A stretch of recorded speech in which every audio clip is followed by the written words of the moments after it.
அன்பர்களே, இன்று சனிக்கிழமை தேன்கனிக்கோட்டை ஸ்ரீ கவநரசிம்மர் திருக்கோயிலுக்கு செல்கிறோம். கிருஷ்ணகிரி மாவட்டம் ஓசூரிலிருந்து சுமார் 25 கிலோமீட்டர் தொலைவில் உள்ள தேன்கனிக்கோட்டை என்னும் ஊரில் கோட்டை மாரியம்மன் கோவிலுக்கு எதிரே உள்ள திருக்கோவில் இது.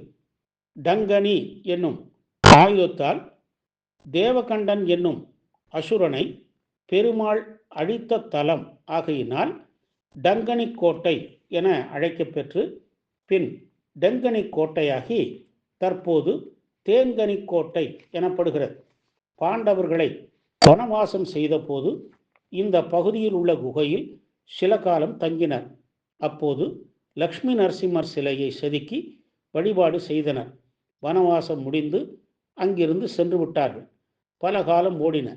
இந்த பகுதியை ஆண்ட மன்னர் தர்மராஜவர்மா என்பவர் ஒரு நாள் வேட்டையாட இந்த வனப்பகுதிக்கு வந்தார்.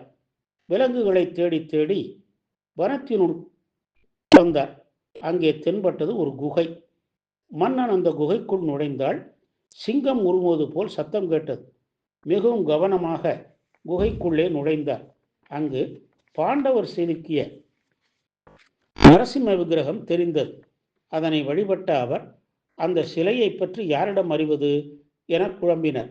இறைவன் அருளால் சூக்ஷ்ம வடிவில் தோன்றிய கண்ப மகரிஷி மன்னரிடம் அந்த விக்கிரகம் பாண்டவர் வடித்து வழிபட்டதை கூறி லக்ஷ்மி தாயாருடன் எழுந்தருளி உள்ள நரசிம்மரை வழிபட்டால் மன்னனும் மக்களும் செழிப்படைவர் என்றார்.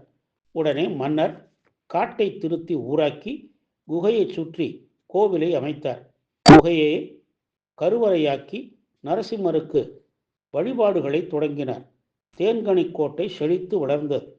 அந்நியர் படையெடுப்பினால் சேர்ந்து போன இந்த கோவில்களை பக்தர்கள் ஒன்றிணைந்து கோவிலை புனரமைத்து சம்பிரோக்ஷணம் செய்து இன்று வழிபட்டு வருகிறார்கள். எல்லோரும் ஏறி செல்ல முடிந்த குன்றில் ஆலயம் உள்ளது. குன்றின் மேல் 5 நிலை ராஜகோபுரம் வரவேற்கிறது. உள்ளே சென்றால் நவநரசிம்மர் வடிவங்களை தாங்கிய தூண் உள்ளது. அடுத்த தூணில் தசாவதார காட்சிகளை தரிசிக்கலாம். மற்றொரு தூணில் யோக நரசிம்மர், மோகனாவதாரம், பாலப்பிரகலாதன் ஆகியோரை காணலாம்.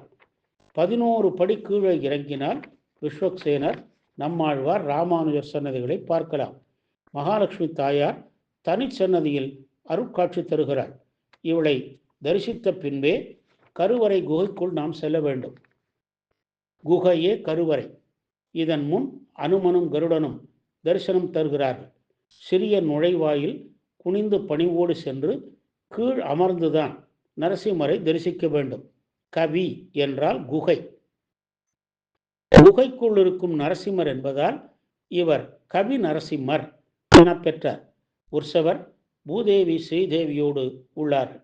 ஆங்கில புத்தாண்டு, கருட பஞ்சமி, நாக சதுர்த்தி, சுவாதி நட்சத்திர நாட்கள், பௌர்ணமி, அமாவாசை, வைகுண்ட ஏகாதசி, பொங்கல், மாட்டுப் பொங்கல், புரட்டாசி சனிக்கிழமைகள் போன்றவை இங்கு விழா நாட்கள்.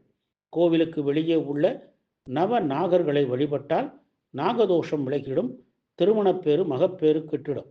நம் குறைகளை நீக்கி வளமான வாழ்வு அருளும். தேன்கனிக்கோட்டை ஸ்ரீ கவி நரசிம்மரை வழிபட்டு நற்பேறு பெறுவோமாக. மங்களம் நரசிம்மாய மகனீய குணாத்மனே கருடாத்ரி நிவாசாய நித்யஸ்ரீர் நித்யமங்கலம். ஓம் ஸ்ரீ நரசிம்மாய நமः.